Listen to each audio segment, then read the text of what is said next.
Assalamu alaikum. How are all of my brothers and sisters? That's very good. In the name of Allah, the all-wise, true, and living God. Not a living God, not a dead God, but a living God. The one to whom all praise is due. The Lord of all the worlds, whom we forever thank for giving us, here in America, our beloved leader and teacher, the most honorable and humble Elijah Muhammad. Brothers and sisters, many of you are here this evening, having traveled a long way. Some of you are short distance and many from a long distance. I saw some here today from San Francisco, which I imagine is a long ways away, and also Fresno and other places. I even saw some from Mississippi. I know that's a long ways away.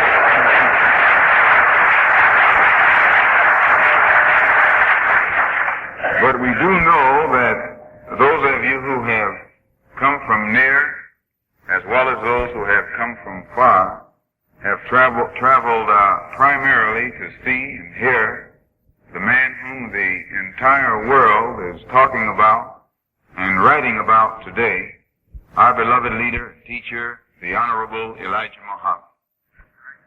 Many of you who have been listening to the Honorable Elijah Muhammad here in Los Angeles every Sunday night on radio station KALI. I think it's every Sunday night at 10 o'clock here, isn't it? Right.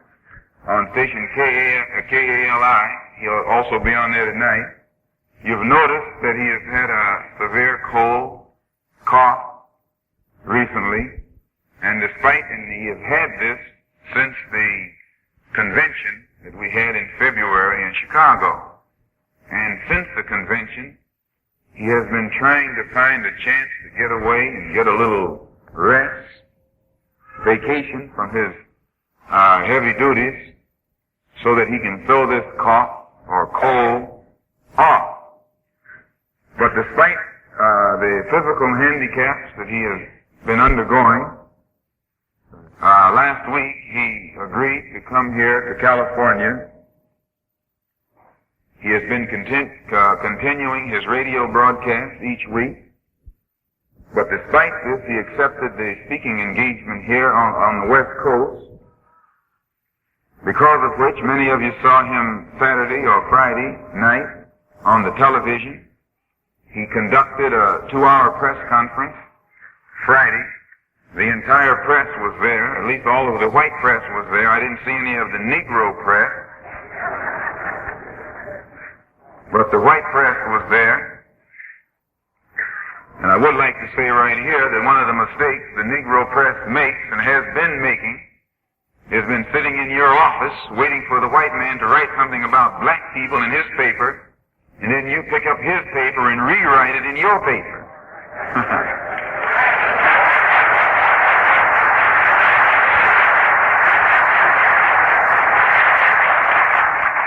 The crime that you commit is, as a Negro reporter, when you rewrite what the white man has said about your own kind, you don't have intelligence enough to separate the truth from the falsehood.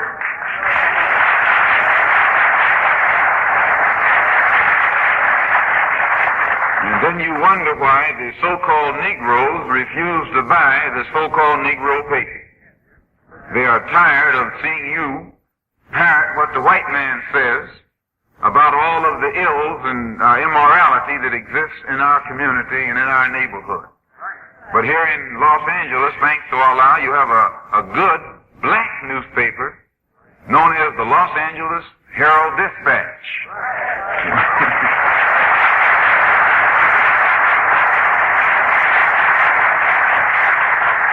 In fact, it's so black that some of you can't even take it.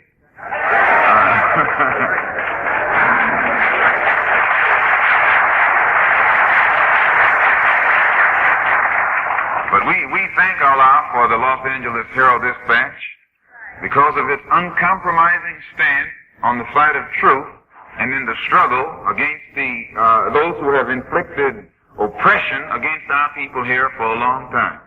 And I think that no one is more aware of the good work that the Los Angeles Herald-Dispatch is doing than the Honorable Elijah Muhammad is. It's one of the Los Angeles Herald-Dispatch has become one of the most respected and feared black newspapers in North America.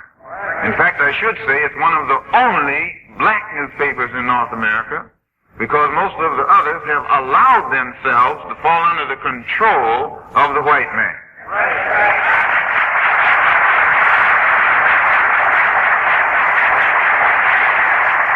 I know that there may be some representatives here from the local Negro press, and I'm not biting my tongue in what I say, because anyone can pick up your paper and tell by its content that you're not writing to please black people, you're writing to please white people.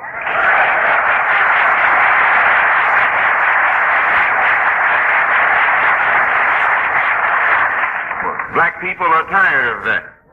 The black bourgeoisie, who has a long time been able to read and write, they don't buy your paper anyway. They don't want to be seen with it because they have become too white-minded. So you waste your time trying to write to please them, and the black masses whom you should be trying to please and who would buy your paper, they are fed up with your misrepresenting them, not only to the local public, but to the public all over the world today. I hope that's understood. I don't know how we got on that, but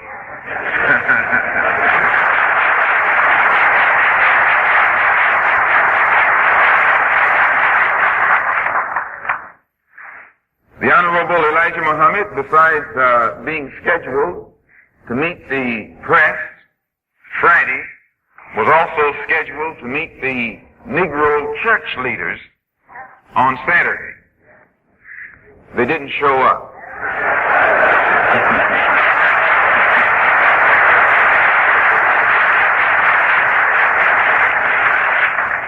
So, since they didn't show up, then perhaps some of them are here now, and we'll have a chance to talk to you in a few moments, all together.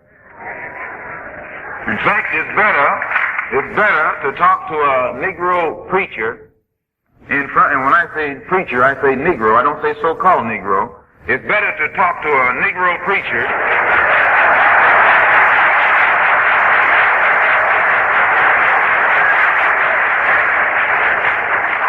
all praises due to Allah. It's better to talk to a Negro preacher in front of his congregation rather than in the corner somewhere. Because most Negro preachers will talk with the Honorable Elijah Muhammad behind the door and agree with everything he says. Won't fight him at all. But then they'll come in their church and try and tell you that Mr. Muhammad is wrong. We're tired of that. So we hope that tonight you have come out and we can get some of these things straightened out.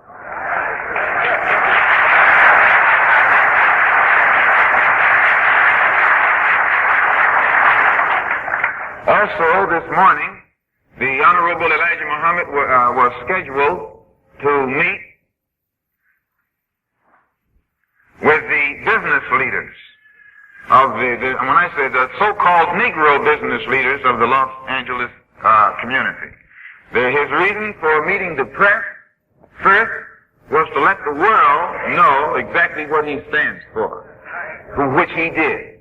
The reason that he was scheduled to meet the Negro preachers was because these black people here in America are in worse condition than any people have been anywhere since the beginning of time.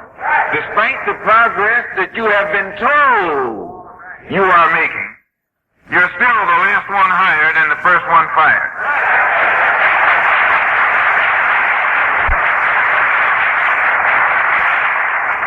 They'll take one little handkerchief-head Negro from your community and give him a great big job, make him the attorney general or the governor's assistant or the mayor's butler or something like that. And then that Negro will turn around and tell you that the white man has changed and that things are getting better. And here he's got a job, he's getting fat and greasy, and you're still the last one hired, and the first one fired.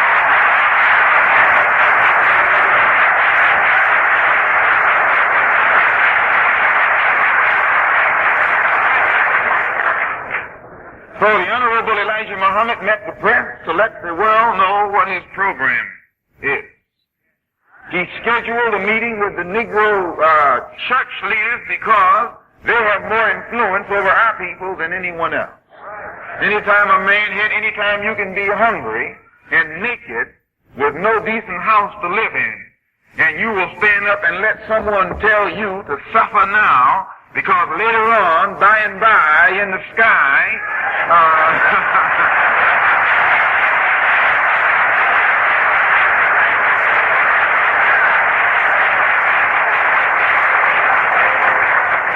you're dealing with a very influential man.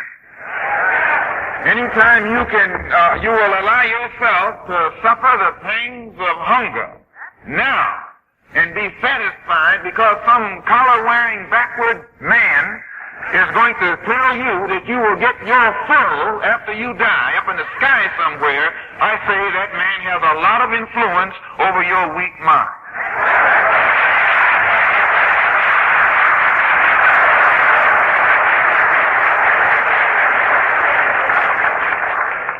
I don't want you to think I'm here to ridicule you or insult you, but I know you came out here to listen to the truth. Now, if it's truth you want, you can remain. But if you don't think you can take any more truth than has been said, it's best that you leave right now.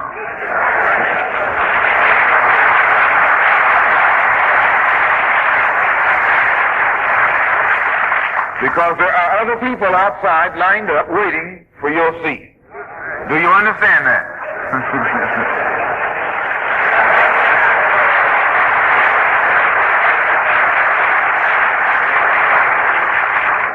The Honorable Elijah Muhammad scheduled the meeting with the Negro preachers because he wanted to talk with them. He didn't want a division. He wanted unity. So he asked them to come out where he could sit down and talk with them. He would understand them and they would understand him. And then they could all get up and fight a common battle against a common enemy for the good of a common people. The Negro preachers didn't show up. He scheduled a meeting with the Negro business leaders because he has realized the importance of the so-called Negro business leader in our community. When we have a community, number one, we constitute here in America, according to the government economists, a people whose purchasing power is $20 billion a year. And anytime you have 20 million black people whose purchasing power or earning power is $20 billion a year, you can't even hardly imagine what $1 million is, much less $1 billion. $20 billion a year.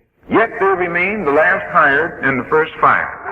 This shows you that individually these people probably are poor, but collectively they are a wealthy people. And despite this mass of collective wealth, still the black people here in America individually suffer the worst form of poverty faced any people since the beginning of time. What happens to these billions of dollars that come through your fingers? It goes right through your fingers. And no man dares to tell you where it goes other than the Honorable Elijah Muhammad. He will tell you where it goes, and then after you see where it's going, it's up to you to plug up the leak. The Honorable Elijah Muhammad wanted to speak and discuss with the so-called Negro business leaders because he wanted to teach them how to go about getting the recognition, the respect, and the sympathy of the black people in the black community. The average black businessman doesn't know how to get the sympathy and the friendship of his own people who live in his own neighborhood. And because of that, the average black businessman will go into business, and because he doesn't know how to go about getting our people to patronize him, when they don't do it, he ends up their enemy. He ends up an enemy to his own people, and they end up his enemy. There's a gap that has been created among the black businessman and the potential black customer.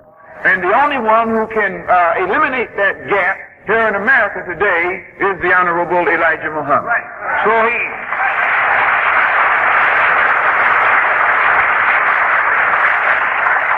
So it was through Mr. S. Alexander, the publisher of the Los Angeles Herald-Dispatch, that the meeting with the so-called Negro press and the white press was set up. It was also through the good offices of Mr. S. Alexander that the meeting with the Negro preachers was set up. And it was also through the good offices of Mr. S. Alexander of the Herald-Dispatch that the meeting with the leaders of the economic business community here in Los Angeles was set up. Some of the business leaders came, and some of them didn't. More of them came, though, than the Negro preachers. The Negro preachers were somewhere else. And if you keep following them, you'll be somewhere else.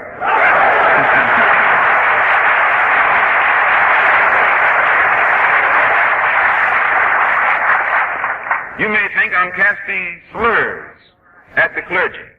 Well, I'm right in saying this. He's telling you something about somewhere else. He's not, Negro preacher isn't telling you how to put a pot on your stove with some food in it. He's not telling you how to put a roof over your head that doesn't leak.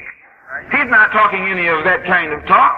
He's telling you about some kind of action that's supposed to take place after you're dead. Well, that's not, wait a minute, that's somewhere else, brother. And that's some other time. And actually, it's for some other person.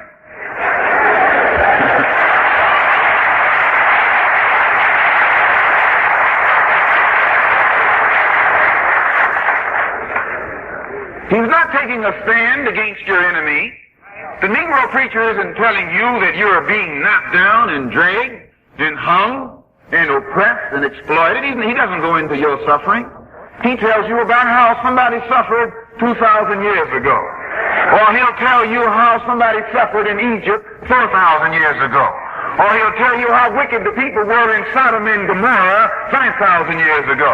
But when it comes to dealing with this suffering and this wickedness right now, he starts, that's hate teaching.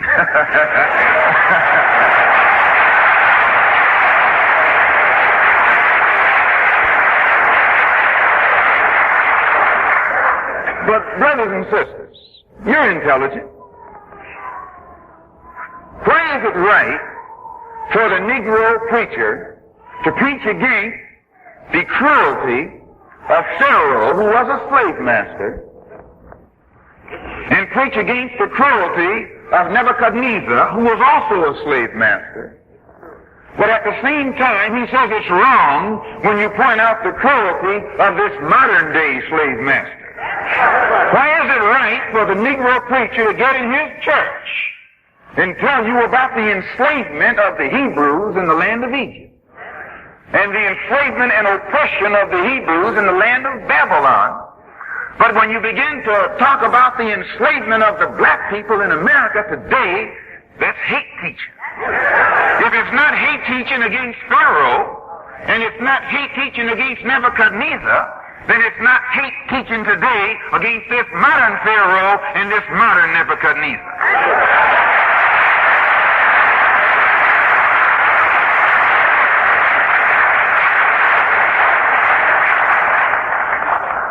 All praise is due to Allah. I have to tell you this, that it was because of the severe cough, bronchitis condition of the Honorable Elijah Muhammad that he himself didn't attend the meeting for the Negro preachers Saturday. He knew they weren't coming. And I had to substitute for him. And also this morning. And tonight, the Honorable Elijah Muhammad will not be here.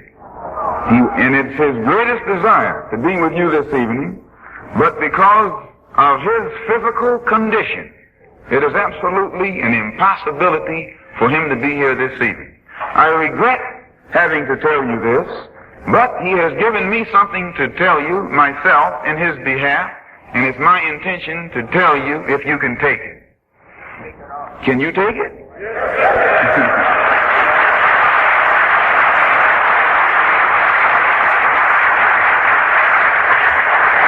Perhaps I should point out that you probably don't realize the value of a man like the Honorable Elijah Muhammad. You have to realize his value. Without him, we don't have a leader. Without him, we don't have a teacher. Without him, we don't have a champion. He's the only one who will stand up and call a spade a spade. He's the only one who will not turn his back in the face of the enemy. He's the only one that will tell it to you naked and a bear, not caring what the enemy thinks or what his attitude or reaction is. This is the kind of man that you need as a spokesman for you today. You don't want somebody walking up to the man with his hat in his hand. You don't want somebody walking up to the man afraid to open up his mouth and tell the man how you feel. You don't want somebody that's going to tell you how the Hebrews suffered in the land of Egypt and the Hebrews suffered in the land of Babylon and is afraid to tell the white man today that these black people here are tired of suffering in this day and time.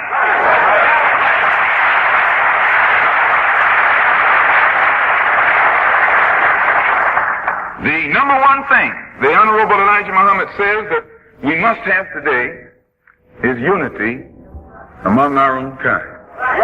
This was his purpose for calling the Negro preachers together. This was his purpose for setting up the meeting with the leaders of the so-called Negro business community. And this also was his purpose for having a desire to come and speak to you and me here this evening. To let me and you know that today we must have unity among our own kind. And with the unity of all factions, we can successfully achieve any aim that our heart desires. We have to have unity. It doesn't make any difference whether you are Baptist or a Methodist or a Catholic or a Holy Roller. Don't care what you are. You're still catching hell. And you're not catching hell because you are a black Catholic. You're not catching hell because you are a black Baptist. You're not catching hell because you are a black sanctified. You're catching hell because you're black. So, see, if you can't get together on the basis of religion, you should be able to get together on the basis of catching hell.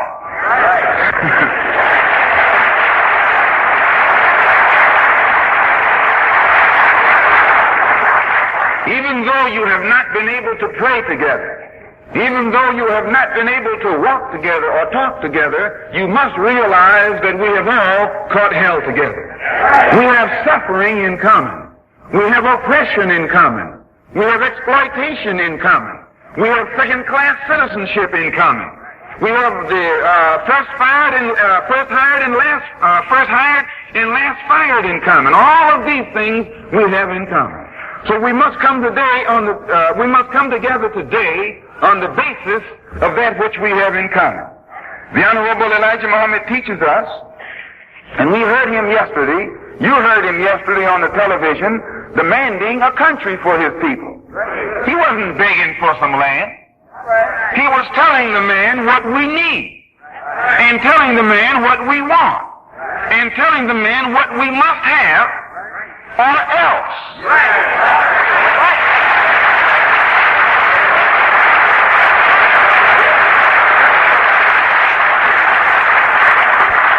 Or else what? That's what the man wants to know.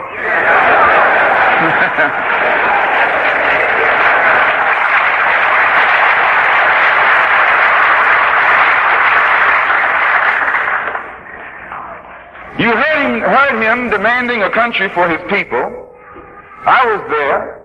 I saw this room full of reporters, white reporters, and as he stated his demands, they weren't hurt. They weren't indignant. They weren't angry, because they recognized the justness in his demands. They know that you have worked 310 years for nothing. They know that they never paid you one dime. They know that you have never been intelligent enough to realize it.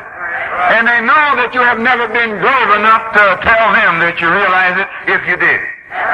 But you know yourself, brothers and sisters, and we're all brothers and sisters. Everybody in here looks alike. We're related. We're relatives. Those who don't look like us aren't allowed in here tonight. Do you understand?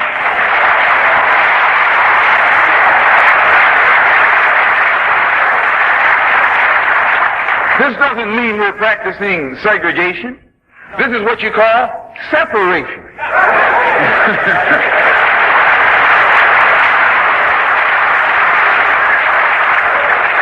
There's a lot of difference. Many of you all think that Mr. Muhammad is advocating segregation. He is not advocating segregation. He's advocating separation. Well, what is the difference? As he explained on the television, and as he also told the reporters, the difference is this. Segregation is something that is enforced by a superior upon an inferior. Separation is something that is done voluntarily by two equals. What do we mean? If you can't see it, you know yourself that when you're growing up in your father's home, you're an inferior. Your father tells you what to do. Why? He's your superior. He has authority over you. And he exercises that authority over you. He tells you what you can do and what you can't do. Is that right or wrong? But after you become of age and you think that you're a man, you move. You want a house of your own. You want a wife of your own. Your mother used to cook for you, but now you want your own woman who can cook for you. Is that right or wrong? Your father used to tell you what to do, but now you're a man. So you want a house of your own that you can live in and do as you please. When you were in your father's house, you had to please your father. But when you go out and set up housekeeping for yourself, you don't have to please anybody but yourself, your wife, your children, and your own kind. Is that right or wrong? Hold it. This is the difference between separation and segregation. Well, if you are independent, you can separate yourself from your master. But if you are dependent, you have to stay in your master's house. But if you are the equal of your master, you can leave your master's house and set up a house of your own. Do you understand this? We don't talk the segregation talk, but we feel that what the white man has done for himself, the black man can do for himself.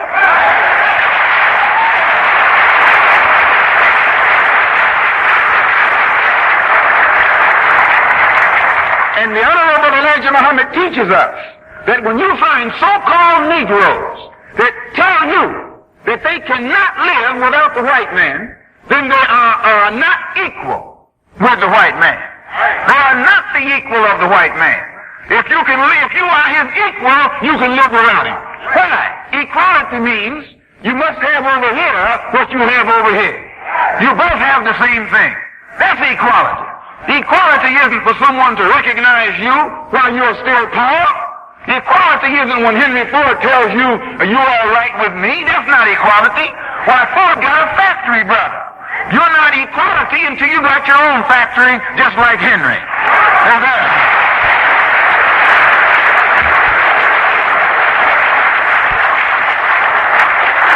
I hope you understand.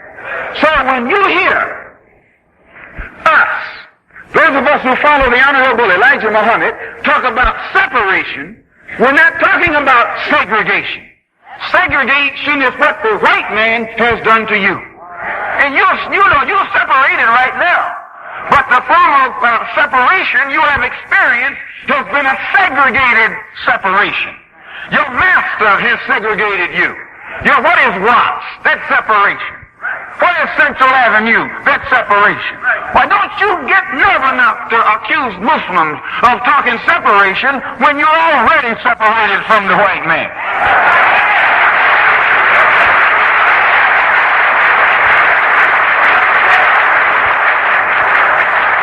You're already separated. You have a separate economy. Your economy depends on his. You got a separate religion.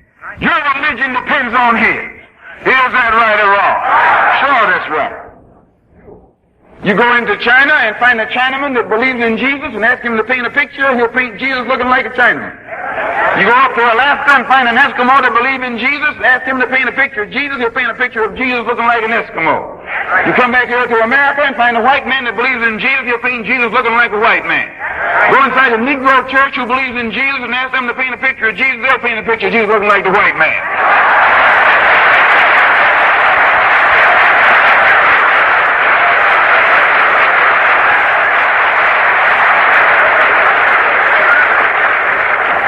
That's what you call integration. Well, that kind of integration don't move us, brother. Not nowadays. It was all right for Grandma, because she didn't know an A from a B. But you call yourself educated today. You call yourself having gone to school and gotten what we say your boots lengths. And you come out and still have to get your boots from your master.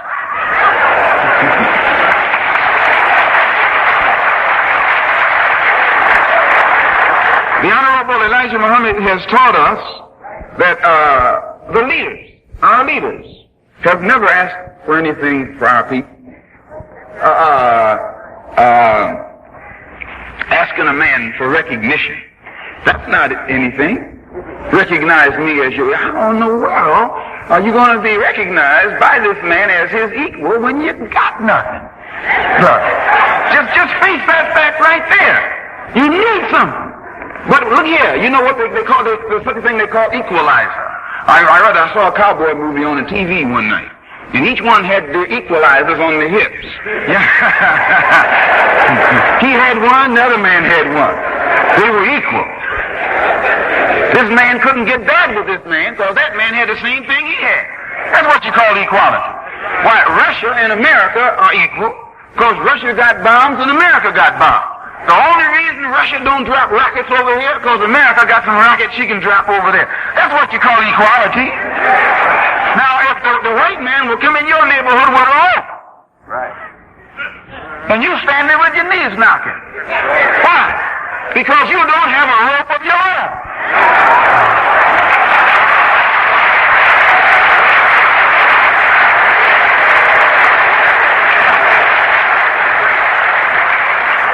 If he's got a rope, then you need a rope. That's equality. If he lynches, then you need to learn the art of lynching. That's equality.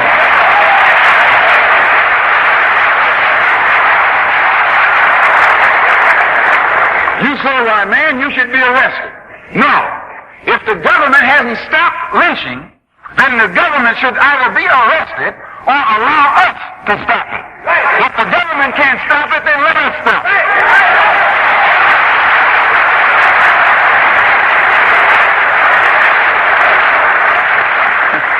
They already call us Black Ku Klux Klan. The Ku Klux Klan is a white organization that stands up for the rights of white people. We are a black nation that stands up for the rights of black people. The Ku Klux Klan demands everyone respect white women. The Muslims demand that everyone respects black women. What you talking about?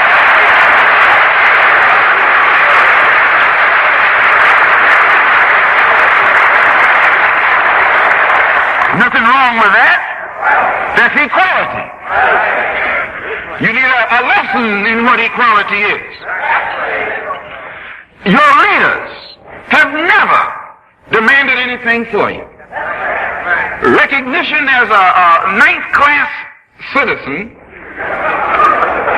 is not anything.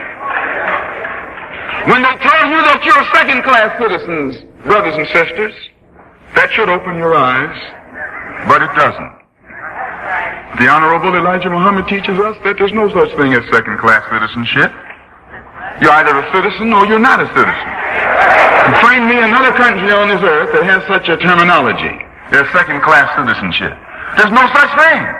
It's only a tricky term for one who is not a citizen, but whom you don't want to insult or hurt his feelings by telling him he's not a citizen. So you very diplomatically tell him that he's a second-class citizen, which doesn't exist. Do you understand? Second-class citizen is a man who doesn't have civil rights. What are civil rights? Citizenship. If he doesn't have civil rights, he doesn't have citizenship. So all of that speaks for itself.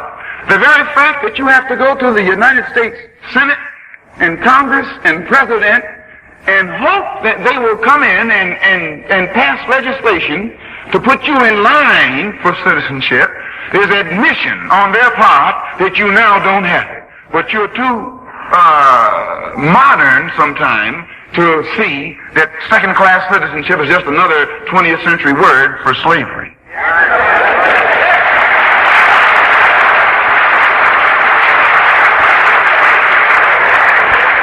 So the Honorable Elijah Muhammad is not asking the government for recognition here as citizens. He's not asking the government to recognize us as citizens equal with them. Why? He knows the government can't do it. The government can promise, but the government cannot make you a first-class citizen. If every senator and every congressman and the president and the Supreme Court agreed, they still couldn't do it. It's not written in the books that the black man here in America will ever be a first-class citizen in this country. How can we prove that? Easy. Look at you. You're the best proof. You have been the best servant. Number one, first, you were the most faithful slave any government ever had until 100 years ago. Since then, you have been a willing servant. You have served your master faithfully and willingly. During peacetime, you have gone abroad and fought for your master bravely during wartime. And you have come back home and been hung on your master's tree by your master.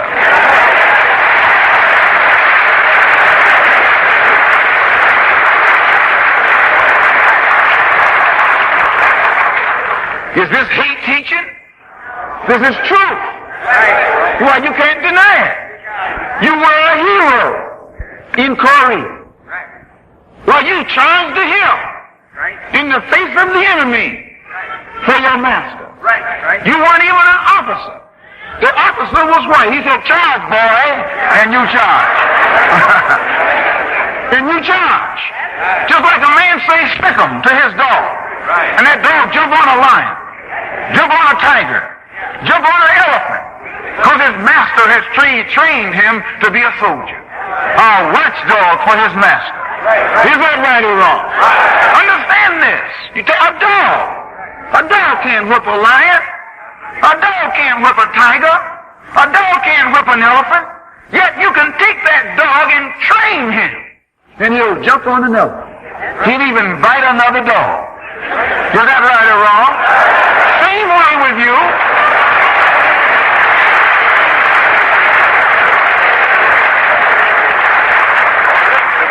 The same way with you. You have been trained by your master. You're not a soldier. You're a watchdog. He says, "Sick 'em," you end up in Korea. He says, "Sick 'em," you end up in Germany. You come back here and hear your mother crying out some white man is ravishing her in Mississippi. And you stand there with your knees knocking saying, "What should I do, boss? What did you do in Korea? What did you do in Germany? What have you done for your boss?" If it was right to fight for your boss, it should be right to fight for your mother.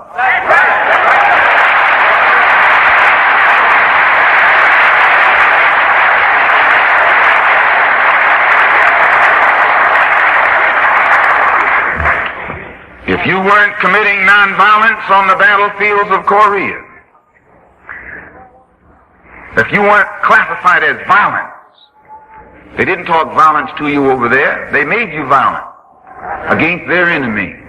But as soon as you come back home and start talking about it's time for us to stop this lynching, they accuse you of being a violence teacher.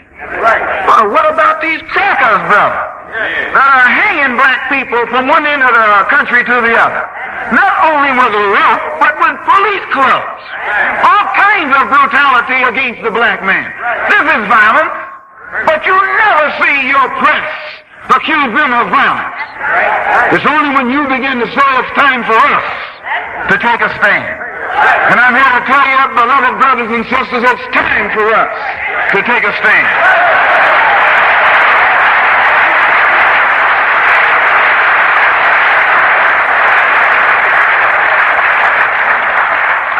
There's nothing wrong with that.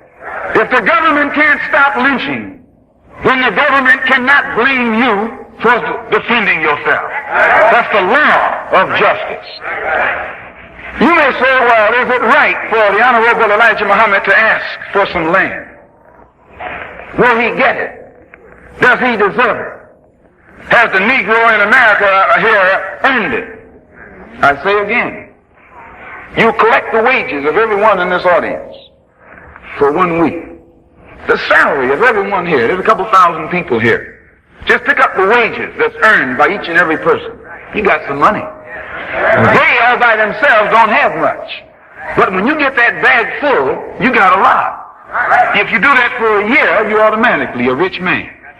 But when you see that, what do you think about a country that held back the wages of millions of black people, not for a year, but for 310 years. 310 years you work like a horse, like a cow, like an ass, for not one day's wage. All of the wages that would have been paid to you was stored up, was stocked up, stacked up at Fort Knox. When you see that, you can see automatically America had to become the richest country faster than any other country in the course of history. Her wealth, her entire economy was based upon the sweat and the blood and the life of your and my grandmother and your and my grandfather for 310 years.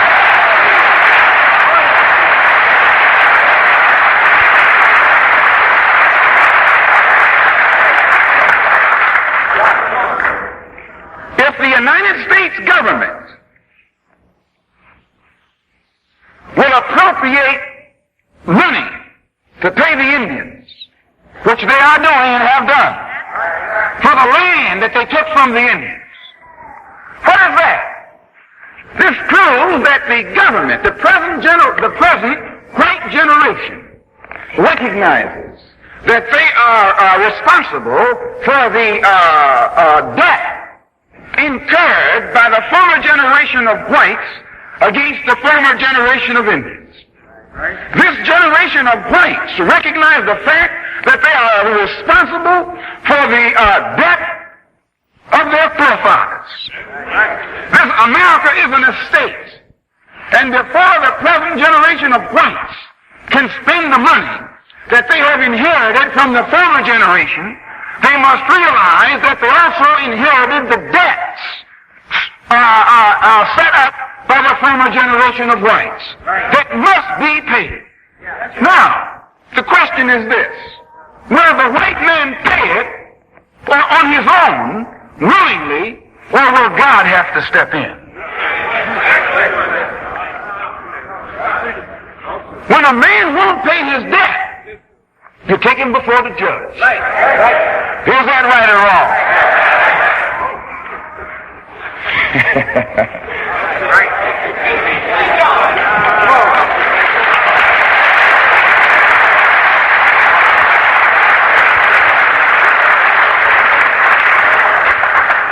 The Honorable Elijah Muhammad is not asking for some land for Muslims. He's not asking for some land for just his followers. He's asking for some land for the entire 20 million so-called Negroes.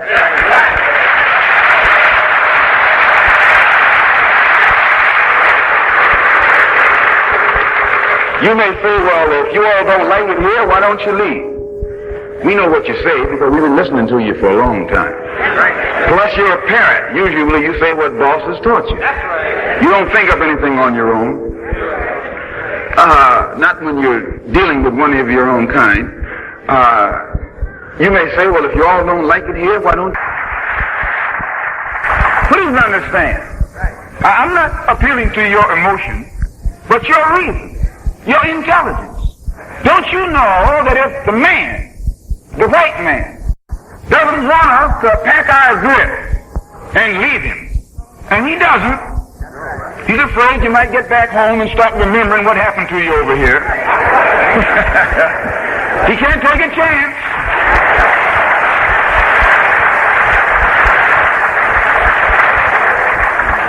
You don't think that you'll get like that. Long as you're sitting in a whiskey house drunk, brother, you can't see anything but that whiskey. But when you leave that saloon and start to sober up, you can't even stand the smell of that which formerly intoxicated you. If you can see with your intelligence that it's impossible for us to leave, and it's also impossible for us to stay as other than a servant, are you willing to remain a servant? And if you think that integration will solve it, Thurgood Marshall himself has admitted that it is 7 years since the Supreme Court desegregation decision, and here in America you still have only 6% desegregation. You can't tell me because 2 black students are going to the University of Georgia that that's integration. Well, you got 1 million black people in Georgia. You can't tell me that 4 little black children in the white school system of New Orleans, Louisiana is integration. You can't tell me that a handful of black children going to school with white people in Little Rock, Arkansas is integration. That's token integration. And what is a token? If you go outside and get on the streetcar, you put a token in the box. That token takes the place of money. Token is a substitute. Token is artificial. Token is not the real thing. And when the white man gives you token integration, it's like a pacifier that you give to your little baby when it starts crying.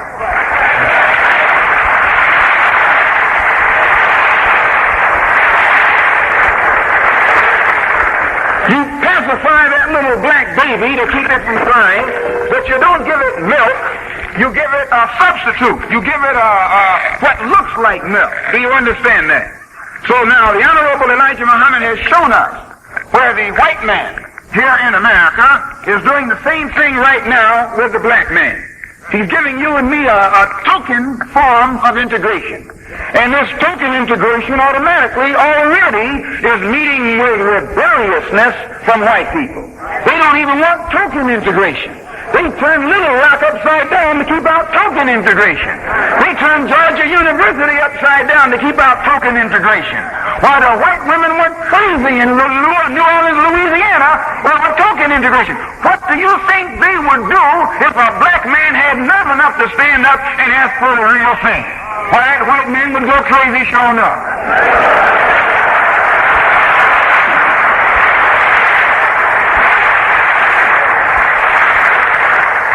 Since the white man knows that we can never have integration, and the black man is waking up and beginning to realize it, and it will take, according to Thurgood Marshall, if they've only had 6% in 7 years, at that rate it'll take another 1,000 years to get just desegregation in the schools. Well, if it's going to that, are you satisfied to sit around and wait for the white man to make up his mind that you're a human being also? If you are, then you are known as a 20th century Uncle Tom.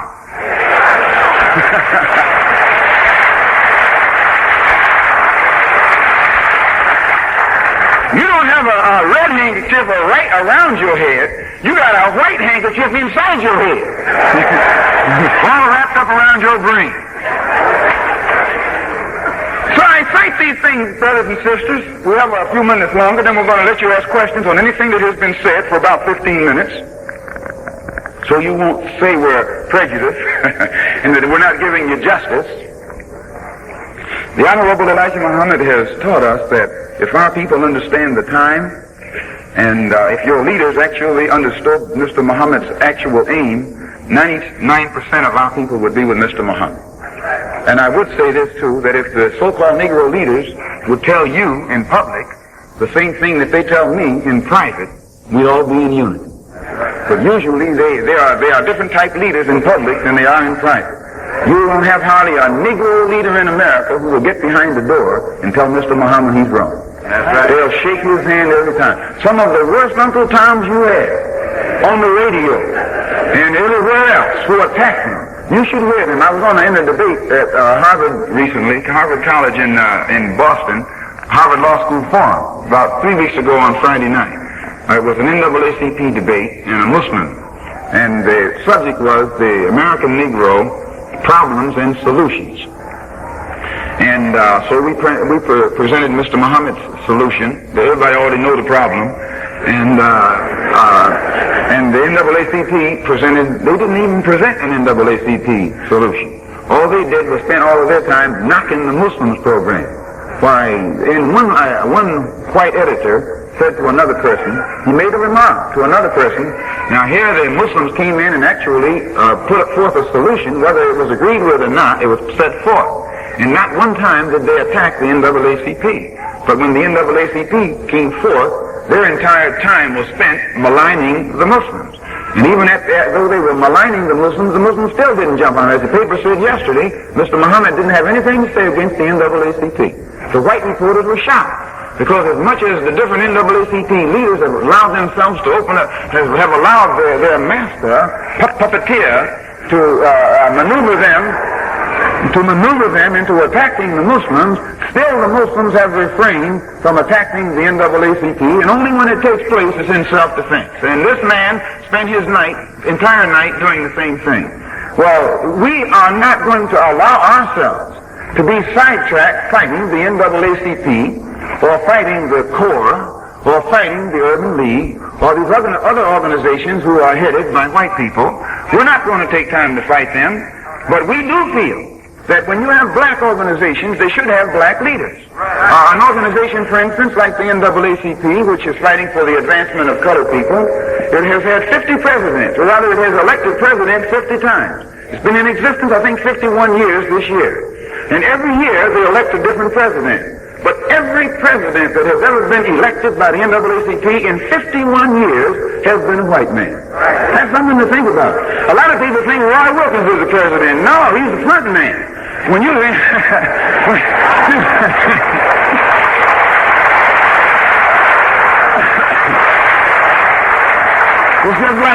it's just like Charlie McCarthy and Edgar Bergen. A lot of people never heard of Edgar Bergen. They all they hear about is Charlie McCarthy. But I'm not Charlie talking. That's Ed talking.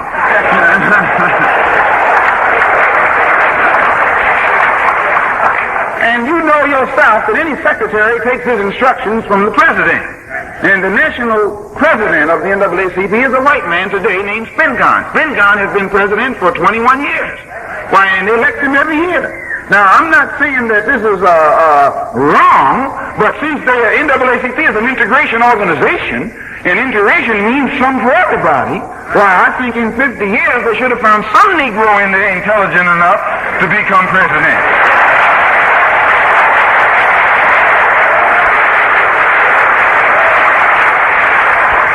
Now, maybe they haven't. Maybe there's no Negro in there intelligent enough to be the president. Now, we won't question that. But then if there is no Negro in the national organization of the Association for the Advancement of Colored People who is qualified to be the national president, then the NAACP has failed to cultivate leadership among our people.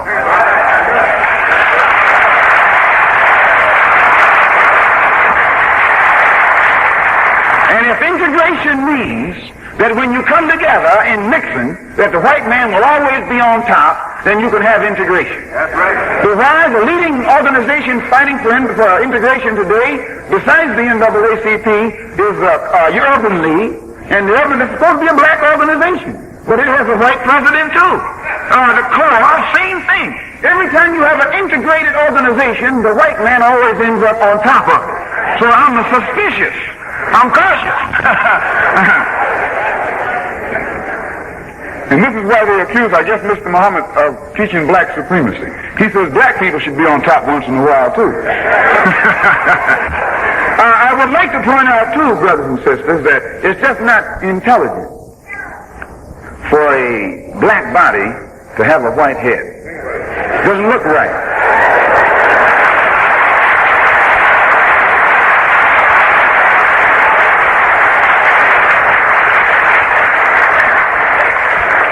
When you look in the mirror and you see little white heads, you squeeze them. You get them away from there. And if a white man look in the mirror and see black heads, you squeeze them. They just don't go together. Black goes with black and white goes with white. When you see a black body, you should have a black head. And when you see a white body, it always has a white head.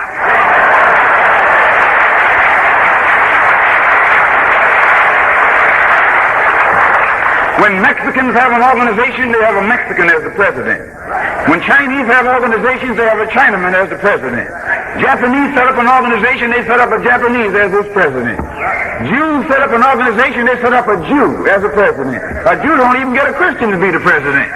Now here you are, a black man with a white president. You wonder why you're walking backwards.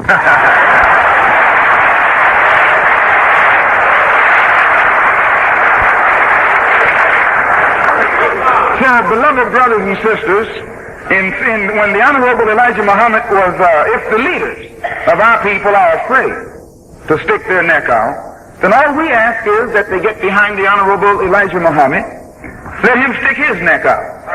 He'll take all the risks, brave all the dangers. All he asks, get behind him in a show of unity. If you can't agree with him, don't say anything. Don't open up your mouth at all. Don't say anything. When the white man says, oh, don't all those people believe it, don't you jump up and say, well, boss, Negroes don't believe in that. Don't be an apologist for black people. You don't find white people apologizing for white people, what white people do to you. Well, don't you become an apologist. If you're a leader, lead your people. Don't apologize for your people.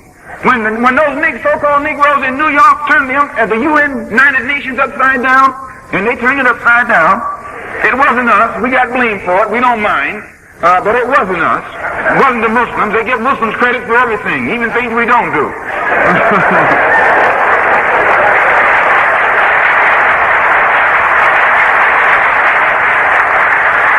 First thing the white man did, he ran to Roy Wilkins, and he ran to Ralph Bunche, and he ran to all the Negro big shots, and pumped them full, and then they stepped before the public and the microphone and the television lights and says, this is a disgrace.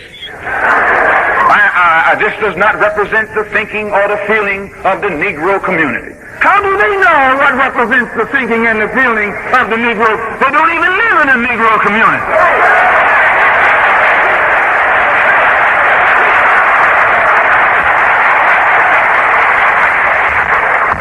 You want to get Roy Wilkins on the telephone right now? Call the world off their story. You want to reach Ralph Bunche? Call the world off their story. You want to reach any one of these Negroes who are supposed to be your spokesman? The place don't look for them is in Harlem. I've never seen them in Harlem. Most of them don't dare to come to Harlem.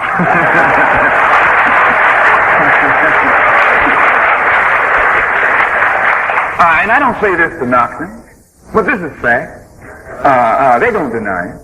Most of their work is in the white neighborhood. Most of the audience that they speak before are white audiences. They very seldom ever come to speak to what you call a black audience. They speak to integrated audiences. And more white people are talking integration than black people. So whenever you have an integrated thing like that, usually you have more whites than blacks. But where Muslims go, you have more blacks than whites. So we know how the people feel. You feel like keeping them out or you wouldn't be here.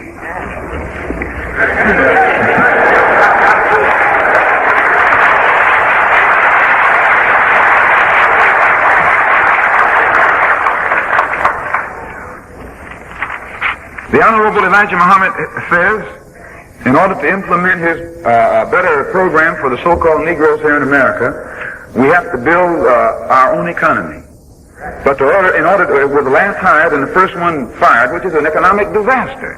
Every time employment is tough, you're out there in the breadline. There's a representative of one of the labor unions here in Los Angeles was telling me today, he said that a government tells you about unemployment, but they don't, that there is 6 or 7% unemployment in the country, but what they fail to say is that 75% of that 6% is black people. You know, that's cruel, isn't it? Meaning that, think of it, if 75% of the 6% unemployed in America today are black people, brother, well, that's almost a disaster. Well, what causes this, and what is being doing to correct it? In order to build our own economy in a government of white people that have perfected the very science of economics, the Honorable Elijah Muhammad says we must be doubly as smart as the white man is. But in order for us to be doubly as smart, we first have to have some land or territory of our own, so we'll have something to be doubly smart on. Where the Negro businesses are concerned, Many of them fail. Why? They're businessmen. They have stores. But what are they selling? What they're selling, they have purchased from the white man. They themselves have gone to the white man and purchased something to resell to you. Is that right? Everything that's in the Negro store is a resale. And he has to resell it at a price high enough to get back his investment. He can't resell it in a white neighborhood because the white man won't buy from it. Or you can even get a bag or a suitcase and go from door to door and start selling. White people don't buy from you in white neighborhoods, but a white salesman can come in a black neighborhood and sell. Think of this.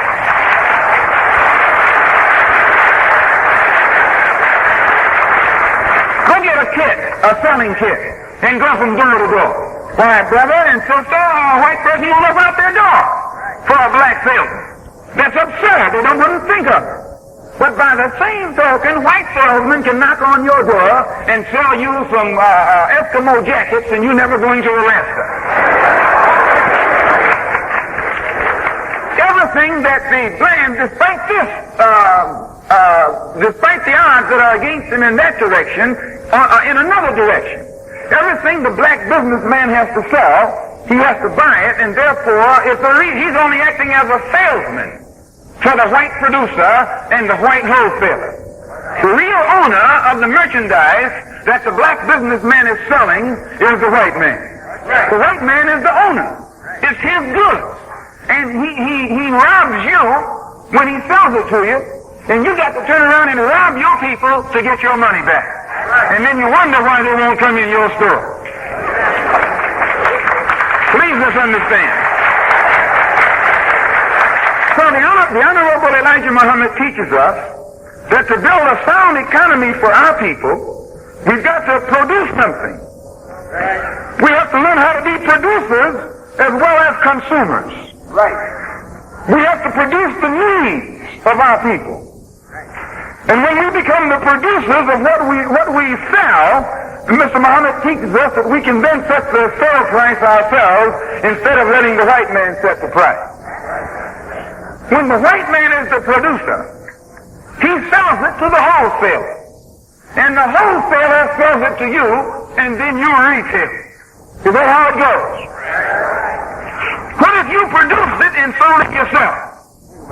Then you would be eliminating the producer's price and also eliminating that middleman who is the wholesaler.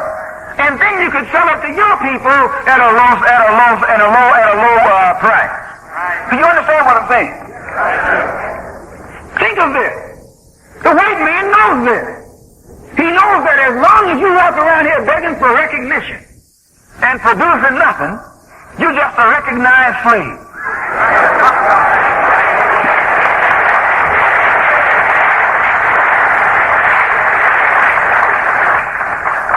Right now, the condition or position that 20 million black people in America are in, everything that leaves your pocket goes into the pocket of the white man. I don't say this talking against the white man.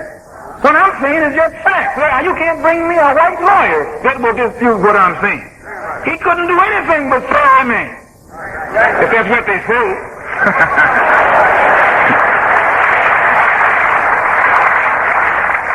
So we're being robbed. But we're being robbed because we produce nothing of our own.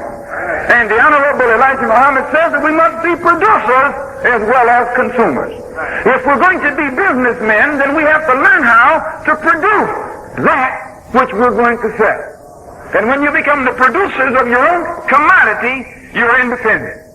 Don't you know, brothers and sisters, if you're in business, I don't care if you've got $1 million business, and you're not producing anything, you're just selling, you're still just a rich Negro. You're not a free Negro, you're a rich Negro, a rich slave. If you're selling cars, you can't sell the car without getting it from the white man. You just sell a salesman for the white man. If you got a department store and selling clothes and you're not manufacturing and producing your own clothes, you're just a salesman still for the white man that's making those clothes. And these are facts that may sound cruel, but yes, they're facts. I don't care how wealthy you are. If you're not producing, you're still a slave for your master. You're just a wealthy slave. They got rich slaves and poor slaves. They got educated slaves and dumb slaves. They got alley slaves and they got boulevard slaves. Isn't that right?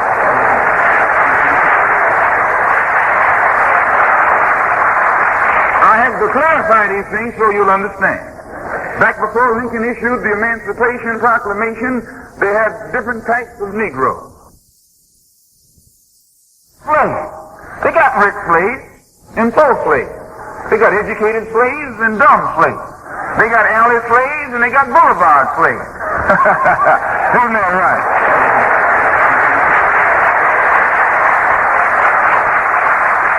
I have to clarify these things so you'll understand. Back before Lincoln issued the Emancipation Proclamation, they had different types of Negroes.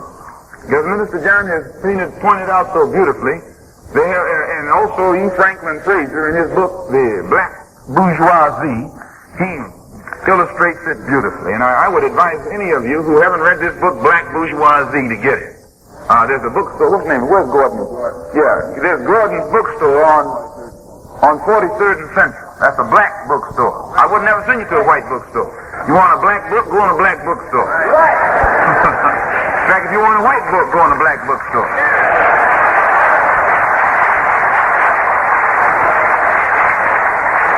So you go in Gordon's bookstore, they're on 43rd and Central, and I think that's right.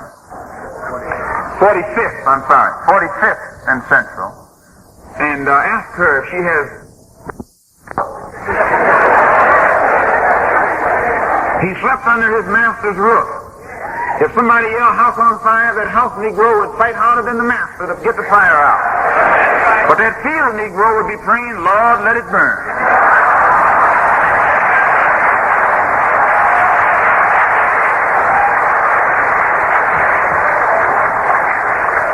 That was the difference between the house Negro and the field Negro. The house Negro was integrated. He was in his master's house. He wasn't nothing but a butler, but still he was in his master's house. He was a waiter, a servant, a high-class servant for his master. He talked a little better English than the field slave. The master let him learn English not because the master loved him, but the master wanted him to know how to talk to his other white visitors who were coming to the house. He trained them a little better. The one in the field was trained to pull a plow, like a horse. But the Negro in the house was trained to be a house Negro. That's the difference. He didn't love either one of them any better. If you got a plow horse and a race horse, you don't love either one any better.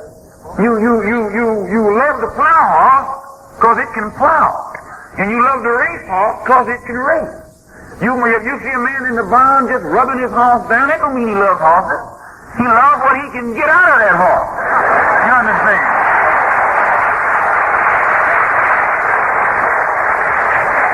He trained one to plow for him, and he trained the other one to run for him. Then he get a dog and train a dog to fight for him. He gets something else and train him to clown for him. He's a master of training. Well, he did the same way during slavery. He got all these different kind of Negroes and training. He had clowns on the plantation, whose job it wasn't to do, his job wasn't to do nothing but make people laugh. And he was a master. He could clown, Sam, Tom, and everything. But that was his living.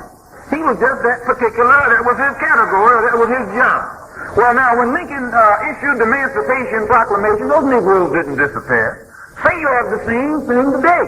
You have what's known as the house Negro and the field Negro. Only today, the house Negro, he lives over here in this nice neighborhood, in a nice house, but he's still his master's Negro. He's still just another house Negro. He wants to live in his master's neighborhood. He wants to wear clothes like his master and talk like his master, work on his master's job. He'll rob you just like his master will, right?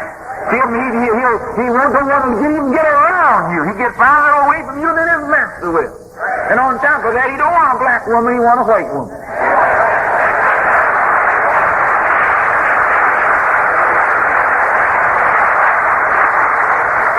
Well, back during slavery, the same thing. That house Negro had every white woman in the house. Yeah, he did. That's what he was there for. He had to do what the master couldn't do. Do you understand?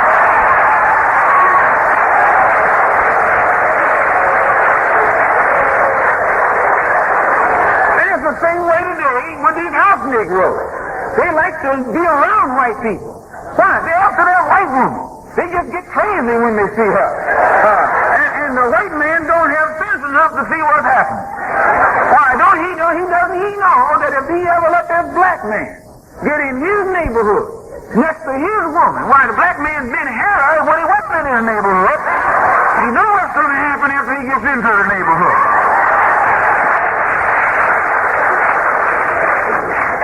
Excuse me if I mess up the English language. You're not out here for an English lesson. You go on back to school if you want an English lesson. I'm not here to tell you the truth, backwards, frontwards, or upside down, however it can be done. And as far as the English language, it's not mine, so you shouldn't mind if I mess it up a little bit.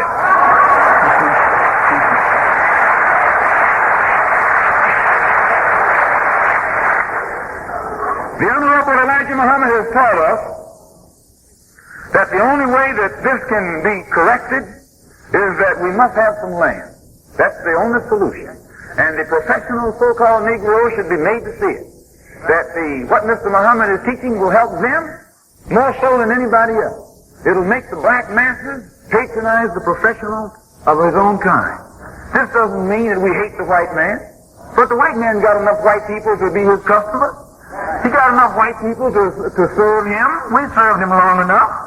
He got enough white people to stand around him and drool. We drooled over him long enough. It's time for us to get around here and drool over some black people.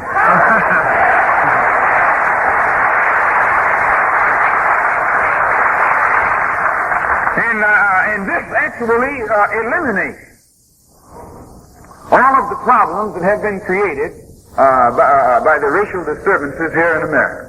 And the only one who can correct it to it in its highest sense is the Honorable Elijah Muhammad. And I would like to say this in closing, that the Honorable Elijah Muhammad teaches us that it's better to be independent than dependent. If we follow the leadership that is recognized by the government, and I say it's recognized by the government because usually it gets government support.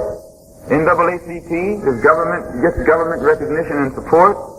In fact, Arthur Schlesinger, who was one of President Kennedy's top advisors, he told the students at Spelman College, or in the entire Atlanta University college system down there one day, I happened to be in the audience, that their salvation lies in the NAACP with Thurgood Marshall, Roy Wilkins, and Martin Luther King. I heard him tell them that with my own ears. And since he's Kennedy's advisor, I imagine he was speaking for President Kennedy.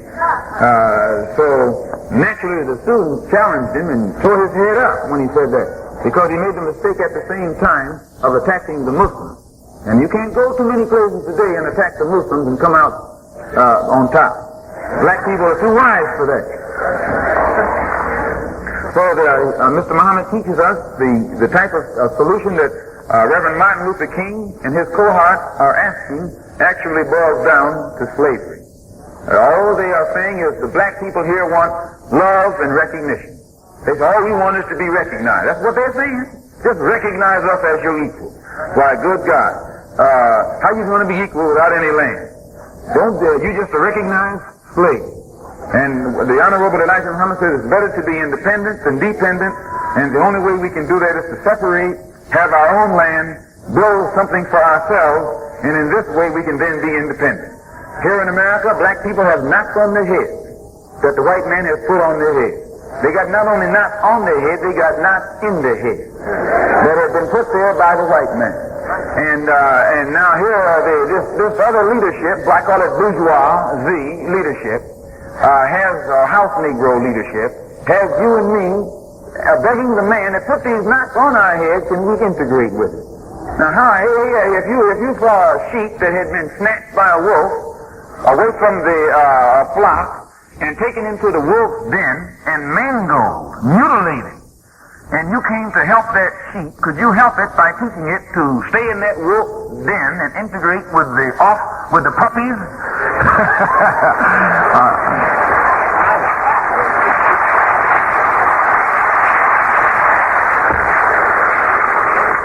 insane.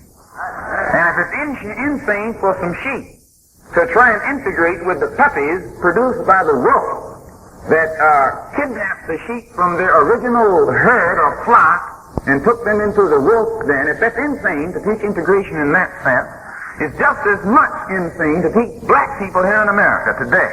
The offspring of those black people who were kidnapped from Africa 400 years ago by the white man.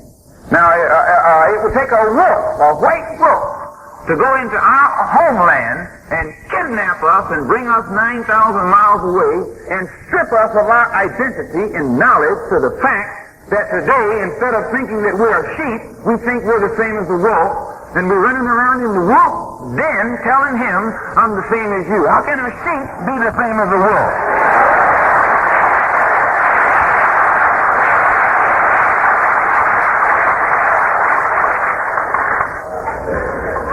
Whenever an enemy is after you and is trying to put knots on your head and he's chasing you, you don't feel safe until you get home inside the door and lock the door.